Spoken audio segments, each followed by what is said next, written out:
If you look on people, you will be disappointed. If you look your own strength, time will come, you will be disappointed.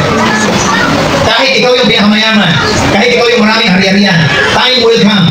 Pag nagkaroon ka ng sakit, karamdaman na kahit yung yaman o yung pera, yung status mo sa buhay, wala magagawa yan. Amen. But the moment you understand what is in the truth, pag sinabuhay natin yung salita niya, I tell you po, pamili, you will be like Christ. Kasi ang pangako ng Panginoon po, pamili, hindi nagbabago. Sinabi niya po sa Haggai chapter 2 verse 9, that the glory of the latter days will be greater than the former days. Amen. Ang sabi niya po in the book of Corinthians chapter 2 verse 9, hindi pa nakikita ng ating mata, naririnig ng ating tenga, naharap ng ating isipan, or even our heart to conceive what God has prepared those who love. Anong meron sa pag-ibig na yun? Ang tanong ko, huwag pa pamili. Amen. Sometimes kailangan natin magkaroon ng consistency. Kasi maybe on fire ka ngayon. Pero after ng Sunday, wala na yung natutunan natin. Amen.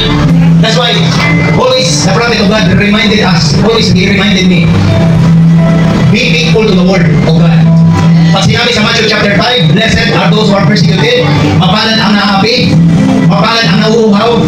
Huwag ka na magalit. Kung meron nagpe-persecute sa'yo, sabihin mo na lang, mapalad ako, Panginoon.